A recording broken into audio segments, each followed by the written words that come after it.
Hello students, we are discussing here question 30 of KVPY SA question paper which was held on 19th November 2017. Okay, let's observe what this question says. Word KVPY is written on a board and viewed through different lenses such that the board is at a distance beyond the focal length of the lens. Okay, सो इस question के अंदर हमें setup दिया क्या है. Basically इस setup के अंदर हमारे पास एक बोर्ड है जिस पर KVPY इंस्क्राइब्ड है, राइट. KVPY लिखा हुआ है.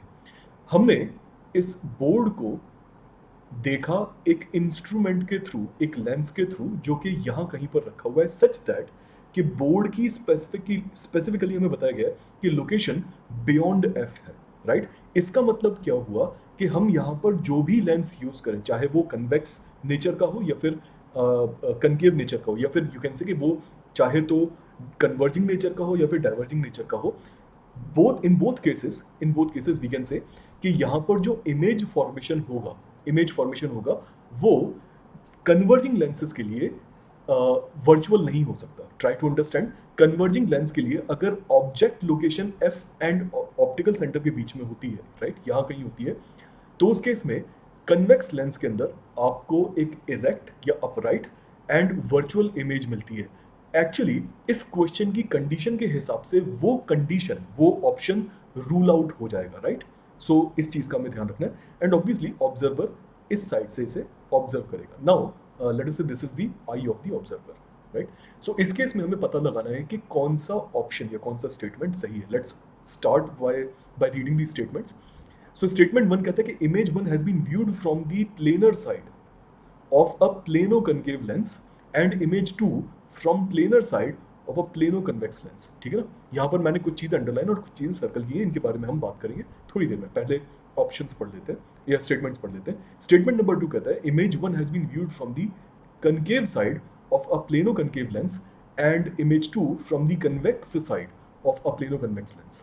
Then image in statement 3 it says image 1 has been viewed from the concave side of a plano concave lens and image 2 from the planar side of a plano convex lens. And statement 4 क्या कहता है image 1 has been viewed from the planar side of a plano concave lens and image 2 from the convex side of a plano convex lens, right.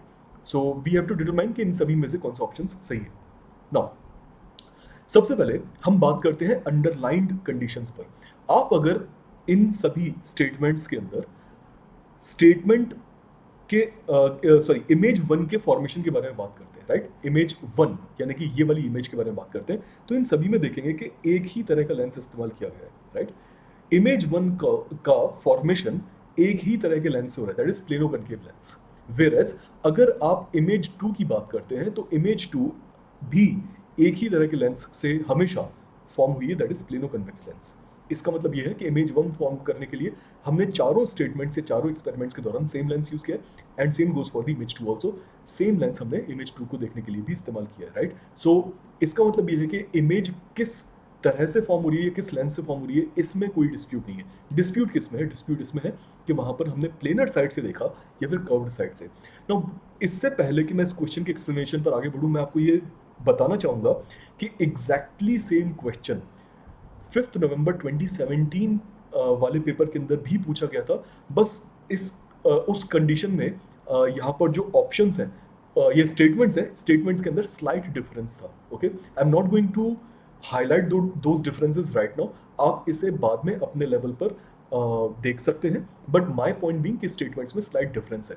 यहाँ पर statements में जो statements की conditions है उसमें डिफरेंस लाया गया है, but all in all question का फॉर्मेट नंबर 30 का 25 जैसा ही है, राइट. सो इसमें आपको ऑब्वियसली सोचना पड़ेगा. नाउ नेक्स्ट कंडीशन ये है कि अगर हम लेंसेज की बात करते हैं, सो से फॉर एग्जांपल अगर हम ऐसे लेंसेज की बात करते हैं जिनकी दोनों सरफेसेस का कर्वेचर डिफरेंट है, राइट. यानी कि हम जैसे plano concave, plano convex, concavo convex या कनकेवो कन्वेक्सो कनकेव, इन सभी लेंसेज के बारे में बात करें तो इन सभी में आप ये पाएंगे कि दोनों सरफेसेस का रेडियस ऑफ कर्वेचर डिफरेंट है, राइट. नाउ इसमें आइडिया ये है कि डजेंट मैटर आप किस तरफ से ऑब्जर्व करते हैं, राइट. ऑब्जर्वर इन लेंसेज में राइट साइड से ऑब्जर्व कर रहा है, सपोज ये ऑब्जर्वर की आंख है, आई ऑफ द ऑब्जर्वर, या फिर वो लेफ्ट साइड से ऑब्जर्व कर रहा है, एक चीज जो चेंज नहीं होती है वो है focal length. Try to understand कि आपने किस तरफ से देखा, फोकल लेंथ पे फर्क नहीं पड़ता। आप में से जो भी फैमिलियर है लेंस मेकर्स फॉर्मूला से, आपको पता होगा कि जब आप इस फॉर्मूले को इंप्लीमेंट करते हैं along with the correct sign conventions, तब आपके पास डजेंट मैटर आप किस तरफ से व्यू कर रहे हैं, फोकल लेंथ की वैल्यू सेम आती है। इसका मतलब ये हुआ कि अगर फोकल लेंथ सेम है, देन लेंस फॉर्मूला के हिसाब से location of image and magnification formula के हिसाब से जो मैग्निफिकेशन ऑफ इमेज है उस पर फर्क नहीं पड़ेगा। अगर फोकल लेंथ सेम है, यू सेम है, यानी कि ऑब्जेक्ट लोकेशन सेम है, तो देन वी भी सेम होगा। डजेंट मैटर आप लेंस के किस तरफ से ऑब्जेक्ट को ऑब्जर्व कर रहे हैं, राइट। एक छोटा सा एक्सपेरिमेंट है, अगर आप स्पेक्टिकल्स पहनते हैं या फिर आपके घर में कोई भी स्पेक्टिकल्स पहनता है, चाहे वो रीडिंग ग्लासेस हो या फिर व्यूइंग ग्लासेस हो, आप उस केस में उन ग्लासेस को अगर ध्यान से देखेंगे तो वो या तो प्लेनो कनकेव या plano convex majority of the time वो इन शेप के होंगे, या फिर उसमें कोई कनकेव कन्वेक्स भी हो सकते हैं, कन्वेक्स कनकेव भी हो सकता है। पॉइंट भी कि अगर आप ऐसे ग्लासेस को सामने से ऐसे ग्लासेस के थ्रू सामने से किसी ऑब्जेक्ट को ऑब्जर्व करें, या फिर ग्लासेस को टर्न करके उसके पीछे से यानी कि दूसरी साइड ऑफ लेंस से, अपोजिट साइड ऑफ लेंस से ऑब्जेक्ट को ऑब्जर्व करते हैं, देन उस केस में दोनों ही केसेस में आपको ऑब्जेक्ट की लोकेशन, सॉरी इमेज की लोकेशन एंड मैग्निफिकेशन, उसका ओरिएंटेशन, सब कुछ एक जैसा दिखाई देता है, राइट। सो एक छोटा सा एक्सपेरिमेंट आप करके ये वेरीफाई कर सकते हैं। सो कहने का मतलब ये है कि जो सर्कल्ड कंडीशंस हैं इन सभी स्टेटमेंट्स में, वो किसी भी तरह से वेरिएशन ऑफ इमेज क्रिएट करने के लिए यूज हो ही नहीं रही है। इसका मतलब ये हुआ कि ये सारे के सारे ऑप्शंस सही हैं, राइट। इसका मतलब ये हुआ कि ये सारे के सारे ऑप्शंस सही हैं।